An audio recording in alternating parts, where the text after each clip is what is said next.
আমি একজন প্রবাসী বাঙালি শ্রমিক। বাড়ি থেকে অনেক দূরে সবাইকে ছেড়ে একা থাকি। আমি যখন ছোট ছিলাম আমাদের খাবারের কষ্ট ছিল।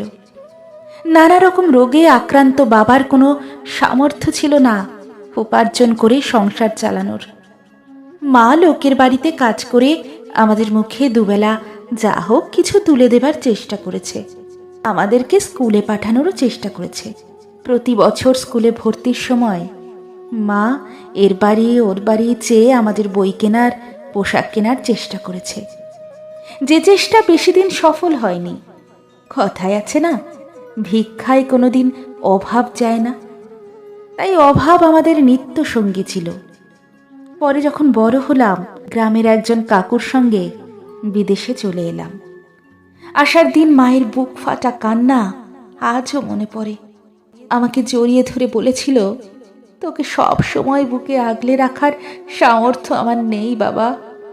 সব মায়েরাই চায় সকালে উঠে তার ছেলে মেয়েদেরকে খাবার খাইয়ে সাজিয়ে গুজিয়ে স্কুলে পাঠাতে, রাতের বেলায় কোলে জড়িয়ে ঘুম পাড়াতে, উৎসবের সময় নতুন জামা কাপড় পরিয়ে বেড়াতে নিয়ে যেতে। আমার তো পুরা কপাল বাবা, আমি শুধু তোদেরকে কষ্টই দিয়েছি, খাবার কষ্ট, পড়ার কষ্ট। আর আমি তোদের কষ্ট দেখতে পারছি না। যা বাবা, আমি আশীর্বাদ করছি তুই সুখে থাকবি। আমি বলেছিলাম, কেঁদো না মা, বিদেশে গিয়ে কাজ করে সব টাকা তোমাকে পাঠাবো। তোমাকে আর লোকের বাড়িতে কাজ করতে হবে না। বিদেশে আসার পর দুবেলা খাবার কষ্ট চলে গিয়েছিল হাড় ভাঙা খাটুরির বিনিময়ে।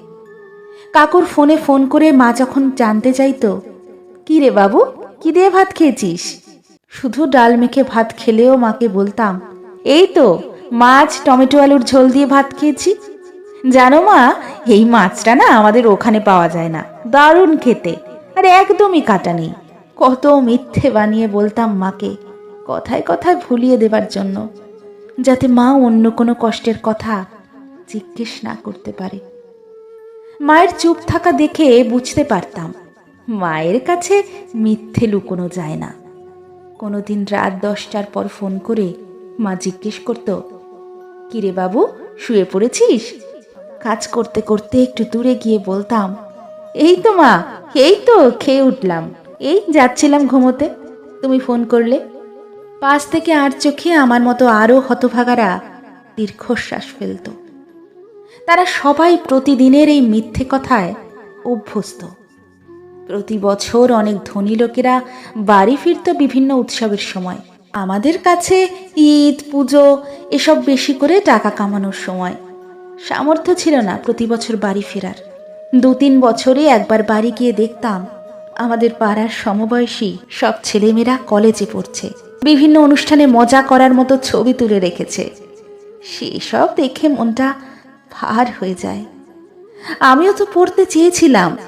কত ছেলে মেয়ে আবার ওদের বাবা মায়ের ব্যবসা দেখছে, সন্ধে বাড়ি ফিরে বাবা মায়ের সাথে বসে একসাথে খাবার খাচ্ছে। এসব নিয়ে ভাবা আমাদের মতো ছেলেদের কাছে স্বপ্ন। বাড়িতে 1-1.5 মাস কাটিয়ে আবার সেই বিদেশে যাবার সময় চলে আসে। আবার সেই বাবা মায়ের কান্না, তাদের করুণ মুখ, বুকে পাথর বেঁধে এসব দেখতে দেখতে বেরিয়ে যাওয়া। শুধু মনে হয় কেন এত তাড়াতাড়ি আসে ফেরার সময়। কিন্তু আমাদেরকে তো যেতেই হবে।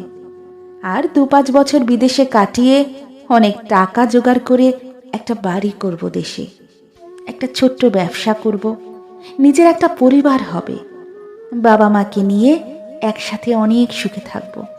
পৃথিবীর সব বাবা মায়ের আশীর্বাদ আর ওপরওয়ালার দয়া আছে আমাদের সাথে। একদিন আমরা দেশের ছেলে, দেশে ফিরব।